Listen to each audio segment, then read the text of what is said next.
మా vegan Jaganmohan Reddy sir గారు ప్రతిపాదించిన రాజధాని, అమరావతి చంద్రబాబు నాయుడు సార్ గారు ప్రతిపాదించిన రాజధాని. ఈ రెండు రాజధానుల విషయంలో ఎవరి ఆలోచన గొప్పది అనే విషయం గురించి మనం మాట్లాడుకుందాం. ముందుగా అమరావతి గురించి మాట్లాడుకుంటే ఆలోచన అమరావతి శూన్యం నుంచి నిర్మించాలి.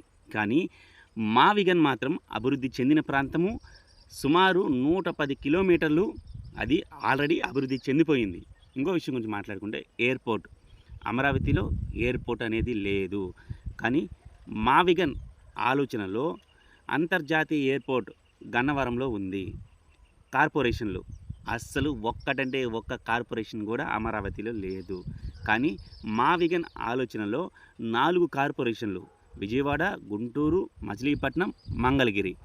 పోర్టు విషయానికి వస్తే అమరావతిలో ఒక్కటంటే ఒక్క పోర్టు కూడా లేదు.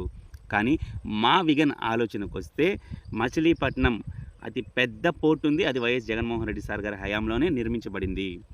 రైల్వే స్టేషన్ల విషయానికి వస్తే అమరావతిలో ఒక్కటంటే ఒక్కటి లేదు. కానీ మా విగన్ ప్రతిపాదనకు వస్తే 3 మేజర్ స్టేషన్లు ఉన్నాయి: విజయవాడ, గుంటూరు, మచిలీపట్నం. రహదారుల విషయానికి వస్తే ఒక్క రహదారి కూడా అమరావతిలో లేదు, ఇకపై నిర్మించాలి. కానీ మా విగన్ ఆ ఆలోచనకు వస్తే పూర్తి కనెక్టివిటీ ఉంది, మంచి రహదారులు ఉన్నాయి. మెడికల్ కాలేజీల విషయాల గురించి మాట్లాడుకుంటే ఒక్క మెడికల్ కాలేజ్ కూడా అమరావతిలో లేదు. కానీ మా విగన్ ప్రతిపాదించిన ప్రాంతాలలో సుమారుగా 4 మెడికల్ కాలేజీలు ఉన్నాయి.